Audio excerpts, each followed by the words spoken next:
Morphologie externe du tronc cérébral. Aspect général. Le tronc cérébral est une portion épaissie du tube neural de teinte blanchâtre.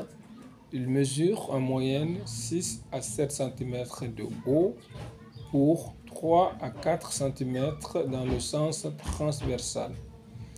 On décrit au tronc cérébral 4 faces, une face ventrale, une face dorsale et des faces latérales.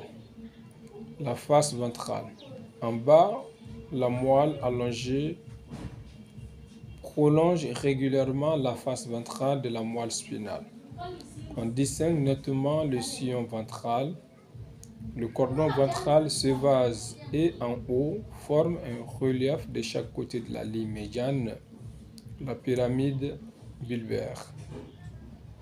Latéralement, le cordon latéral s'évase aussi et on note tout en haut un relief arrondi, l'olive bulbaire. Un sillon très net sépare la portion bulbaire de la masse sous-jacente, représentée par le pont. C'est le sillon transversal bulbo-pontique ou médullo-pontique ou encore bulbo-protubérantiel. Le pont est une masse de substances nerveuses transversalement disposée. On distingue mal un sillon médian. La face ventrale se poursuit sans limite nette avec la face latérale.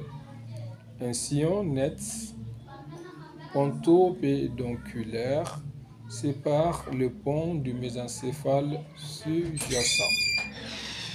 Le mésencéphale est représenté par une masse commune qui très rapidement se divise en une partie droite et une partie gauche que l'on appelle pédoncules cérébraux.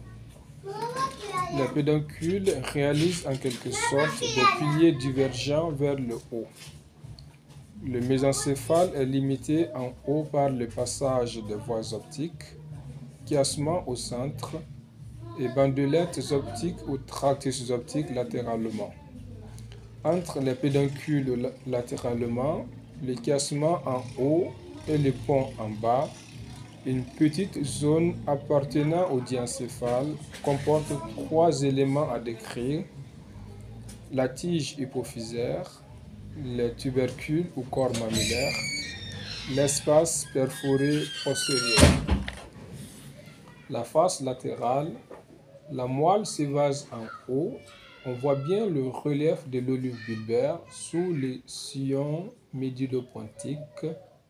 Plus en arrière, la moelle est sectionnée au niveau du pédoncule cérébelleux inférieur. Le pont s'amincit latéralement et sa section représente le pédoncule cérébelleux moyen. Le mésencéphale représente la face latérale du pédoncule cérébral surmontée des voies optiques avec, en arrière du pédoncule cérébral, un prolongement descendant dont la partie basse est sectionnée. C'est le pédoncule cérébelleux supérieur. La face dorsale.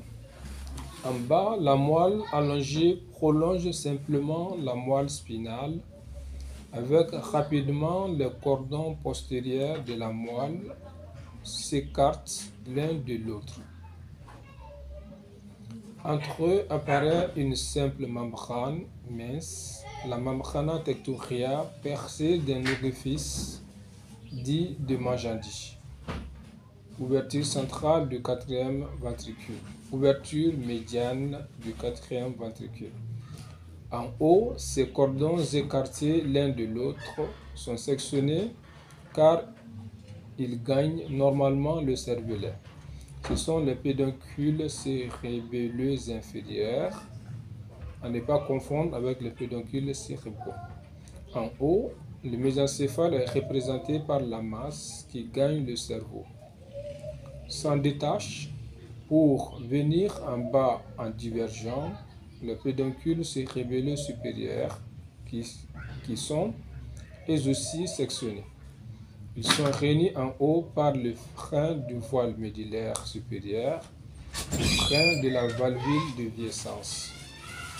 Les pédoncules cérébelleux inférieurs, au niveau de leur divergence, sont unis par des tractus dits transversaux. C'est la zone de l'obex ou verrou. Au niveau de la masse mésencéphalique, on distingue 4 reliefs arrondis, les colliculus, dont 2 supérieurs et 2 inférieurs. Entre eux, une petite masse en forme de pigne de pin, le corps pinéal ou épiphyse.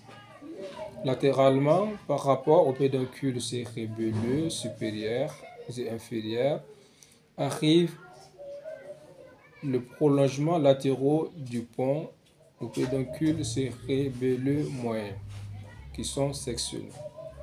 Entre les pédoncules cérébelleux apparaît une cavité centrale, le quatrième ventricule ou V4, dont la partie inférieure est cachée par la membrana tectoria.